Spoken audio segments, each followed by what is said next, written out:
আসসালামু আলাইকুম ওয়া রাহমাতুল্লাহি ওয়া বারাকাতুহু। সম্মানিত বন্ধুগণ, আজকে আমার আলোচ্য বিষয় হচ্ছে জীবনকে আপনি কিভাবে নিরাপত্তা দিয়ে রাখবেন। কারণ হলো আমাদের জীবন হলো একটা রাষ্ট্রের মতো, একটা দেশের মতো। একটা দেশ যেরকম আপনাকে রক্ষা করতে হবে কয়েকটি কৌশলে, কয়েকটি মাধ্যমে, ঠিক তেমনি আমাদের যে দেহটা এটা পবিত্র এবং এটা খুব মূল্যবান আল্লাহর দেওয়া একটা নিয়ামত।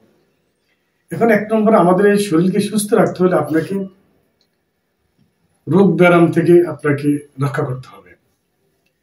এটা রোগ ব্যারাম আসার পূর্বেই আপনাকে প্রতিরোধ গড়ে তুলতে হবে, শারীরিক, মানসিক এবং পরিবেশগতভাবে, অভ্যাসগতভাবে। একটা জিনিস হলো, আমাদের বেঁচে থাকার জীবনে, বেঁচে থাকার এই সময়ে অনেক শত্রু দুশ্মন থাকবে, সেটা ঘরে হোক, বাইরে হোক, সেটা রাষ্ট্রীয় হোক। জীবন আমার, এটাকে রক্ষা করতে হলে চতুর্দিকে খেয়াল রেখে আপনাকে জীবন রক্ষা করতে হবে। কে দুশ্মন, কে শত্রু, এগুলো আপনাকে চিনতে হবে। কারণ মানুষের সাথে শয়তান ভর করে বেশি, কারণ মানুষের ফেতনা সৃষ্টি করে। এই জন্য আপনি যেন কারো দ্বারা ক্ষতিগ্রস্ত না হন। দ্বিতীয়ত, যেটাকে আমরা জিন, ভূত, পেতনি বলে থাকি, এটা কোরআনের সূরা, একটি জিন, একটি সূরা আছে। এটা মানতে হবে, না মানলে আপনার ঈমান ঘাটতি হয়ে যাবে।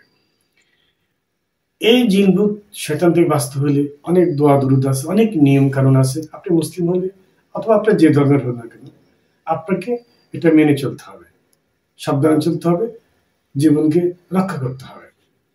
দ্বিতীয়ত, আপনার ঘুম, সকাল সকাল ঘুমানো, সকাল সকাল উঠানো, এই অভ্যাসটা আপনাকে থাকতে হবে। তা না হলে আপনি এখানেও আপনি স্বাস্থ্যকে রক্ষা করতে পারবেন না। তাহলে এই স্বাস্থ্যকে রক্ষা করতে হলে আপনাকে অনেকগুলো জিনিস মেনে চলতে হবে। আমি মেন কয়েকটি বলেছি।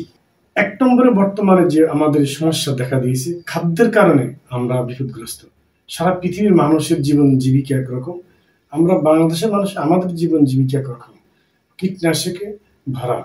যেমন চাষের মাছ, চাষের গোস্ত উৎপাদন, হাঁস, মুরগি, গরু, ছাগল, যেটা বলে। তো বিশেষ কথা হলো, আমাদেরকে খুব হেফাজতে থাকতে হবে এই খাদ্য অভ্যাস থেকে।